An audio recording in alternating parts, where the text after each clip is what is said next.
তারেক রহমান কয়েকটা জায়গা থেকে নির্বাচন করতেছে, জামাতের আমি বাড়ি হইলো কুলাউড়া, নির্বাচন করে ঢাকা।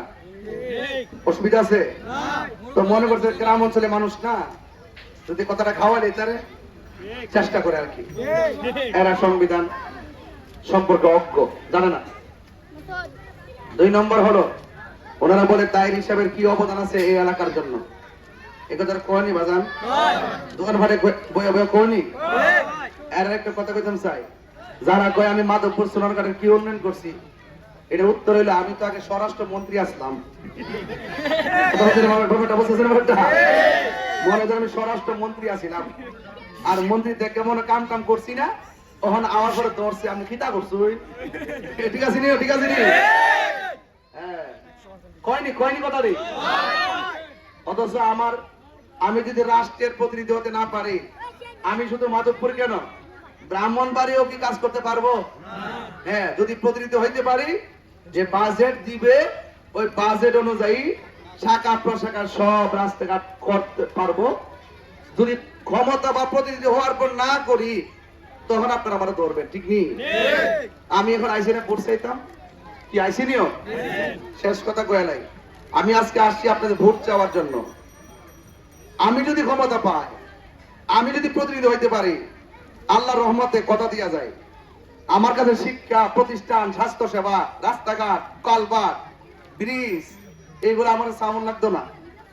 আল্লাহ যদি পাশে রাখে, এমন ভাবে কর্ম যেন আপনারা যায় কোন যে আপনারা কিন্তু এবার নির্বাচন করতে হইব, আমরা ভাষে আছি।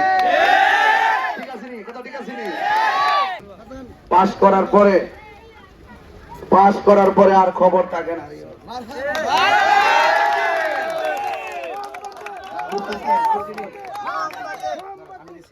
আমি দিছি মাধবপুর চুনারঘাটে কোনো মার্কা আছে রে? সেই মার্কা জুড়ে বলো কমলপুরের মার্কা কি রে? আমাদের সকলকে এখন যুগান্তকারী সিদ্ধান্ত নিতে হবে, আমাদের সকলকে ঐক্যবদ্ধ সিদ্ধান্ত নিতে হবে।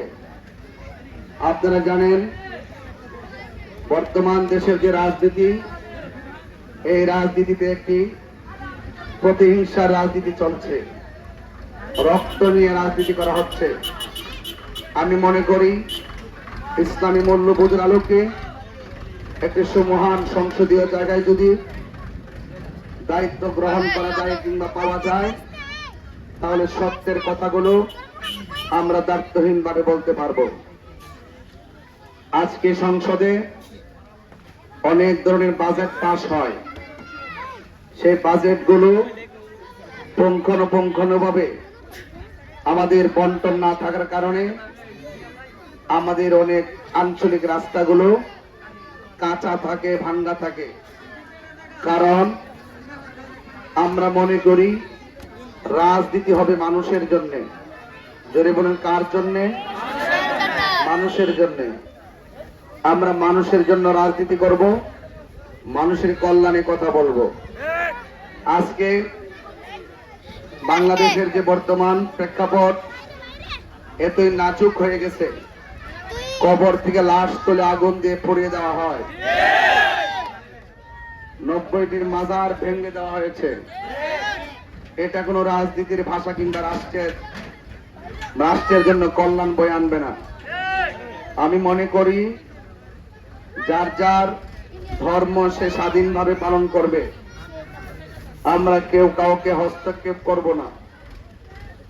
চুরি, ডাকাতি, খুন, ছিনতাই, দুর্নীতি, অবৈধভাবে বালু উত্তোলন, ড্রেজার দিয়ে যেভাবে মানুষের জমিন কেটে মানুষকে বিপদের দিকে সম্মুখীন করা হচ্ছে, এইগুলো থেকে জনগণকে, জাতিকে পরিত্রাণ দিতে হবে। যখনই যে ক্ষমতায় আসে, ব্যবসায়ীদের কাছ থেকে যে চাঁদা তোলা হয়, এই চাঁদাগুলো তোলা বন্ধ করতে হবে।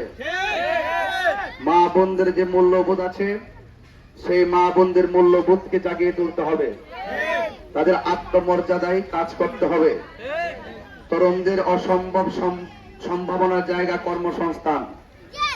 শিক্ষা গ্রহণ করার পর আমরা দেখি অনেক ধরনের নিয়োগ বাণিজ্য হয়, এই নিয়োগ বাণিজ্যগুলো রাষ্ট্রীয় হস্তক্ষেপে বন্ধ করতে হবে এবং পাশাপাশি আমাদের সামাজিক যে ব্যবস্থা আমরা দেখি, যদি কেউ অন্যায় করে, যদি একটা অন্যায়ভাবে কেউ হাঁস মেরে ফেলে, সেখানে মামলা দেওয়া হয়।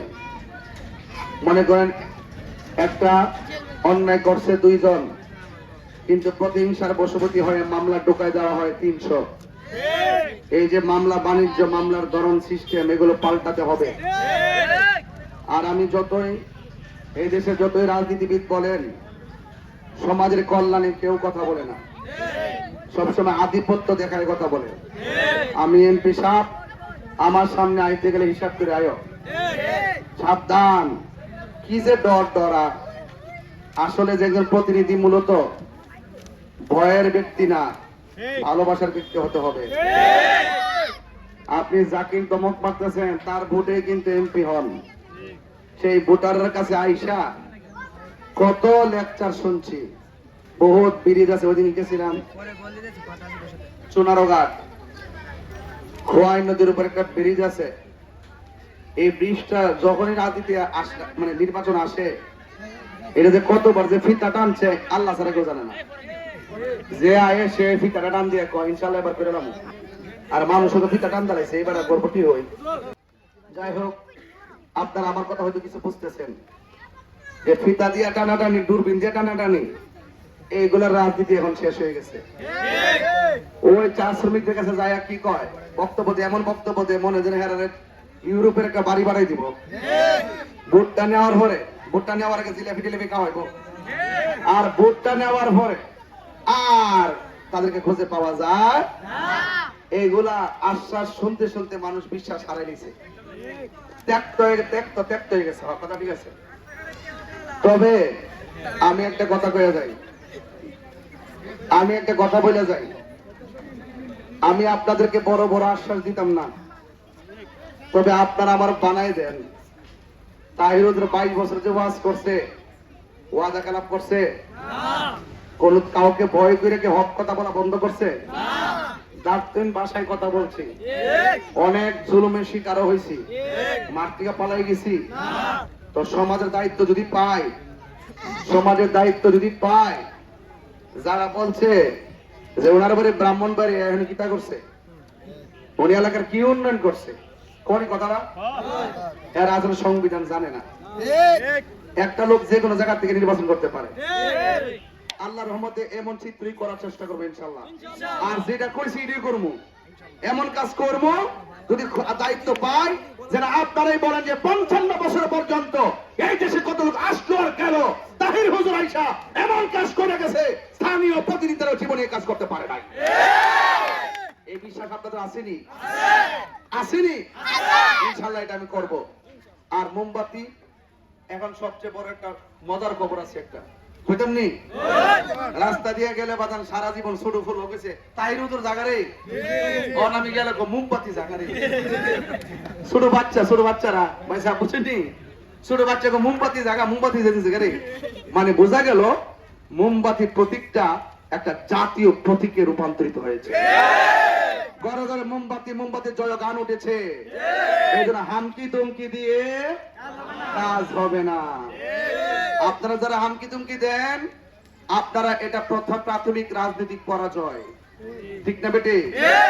যারা নির্বাচনের আগে হামকি তুমকি দেয়, মামলার হুমকি দেয়, এটা রাজনৈতিক ভাবে প্রথম পরাজয়।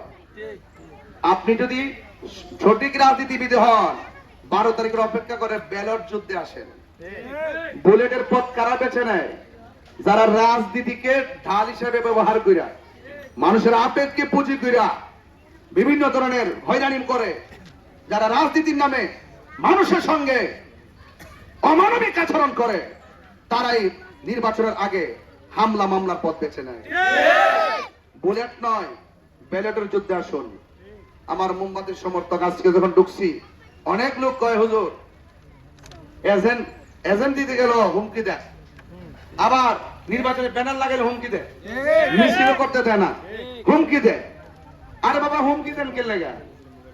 আমি পরিষ্কার ভাষায় বলি, আপনি আপনার ভোট চাইতে থাকেন, আমি আমার ভোট চাইতে থাকি। জনগণ 12 তারিখে যারে ভাল লাগে তারে ভোট দিব। আর আমি যদি প্রতিনিধি হইতে পারি, যারা আমার ভোট দিব তারাও আমার, যারা আমার ভোট দিত না তারাও আমার। আমি ওই রাজনীতি করতাম না যে শাস্ত্র বয়ে বয়েছে উল্টা পাল্টা কইসলা, মনে আছে নি? আর আঙ্গু দেশে কিছু এখন আছে রাজনীতিবিদ লিস্ট করলাম হয়ে গেছে গা, কইছিনি লিস্ট করলাম হয়ে গেছে গা, মামলা হইলাম রেডি, মামলা কিন্তু রেডি। এই কথা যারা কয় যে রাজনীতিবিদ কয় এ জানে না যে আমি কিন্তু আমার বাতিজার হুমকি দিছি, আমি কিন্তু আমার শাসক বাইরে হুমকি দিছি। এলাকা ভিত্তিক যে রাজনীতিবিদরা তার প্রতিবেশীকে হুমকি দেয়, এর দ্বারা প্রমাণ হয় সে রাজনীতিকে সঠিকভাবে ধারণ করতে পারে নাই। সে নিজের নীতিকে বিসর্জন দিয়ে সমাজের মানুষের উপরে জুলুম করার পথ খুঁজে নিয়েছে। এগুলা বন্ধ করুন। সম্মান করি, সম্মান করব, আপনি সম্মান করুন। ভোটাররাই শক্তি। এদেরকে রাজনীতি নিয়ে যে একটা আকাঙ্ক্ষা তৈরি হয়েছে, নির্বিঘ্নে যার যার ভোটাধিকার প্রয়োগ করার সুযোগ করে দিন। আমরা চাই অবাধ, সুষ্ঠু, নিরপেক্ষ, সবার অংশগ্রহণমূলক ভাবে একটি সুন্দর নির্বাচন অনুষ্ঠিত হবে। আপনারা চান কি চান না? কারা কারা চান হাত তুলে দেখেন, চান কি চান না?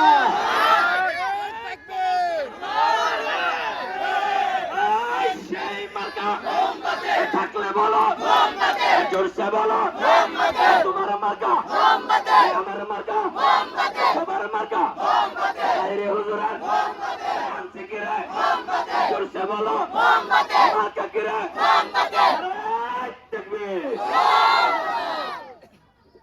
সবাই আমার জন্য দোয়া করবেন। ব্যবসায়ী ভাইদের জন্য আমার দোয়া রইল এবং আমার সালাম রইল। সবাই মিলেমিশে থাকবেন। দিন শেষে আমি আপনি এক মসজিদে নামাজ পড়তে হইব, জানাজার মাঠে নামাজ পড়তে হইব, একসাথে ব্যবসা করতে হইব, চা পান করতে হইব।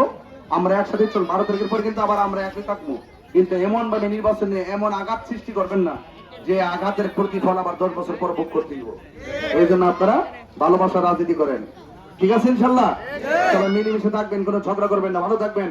আসসালামু আলাইকুম। আব্দুল্লাহ, আরেকটা কথা বলে দিয়ে যে আমার আজকে বরদলা দেখতে চাইছিলাম, কিন্তু আজকে আমার মূলত অনেকগুলো প্রোগ্রাম, এই প্রোগ্রামগুলো আমি হঠাৎ করে দিছি।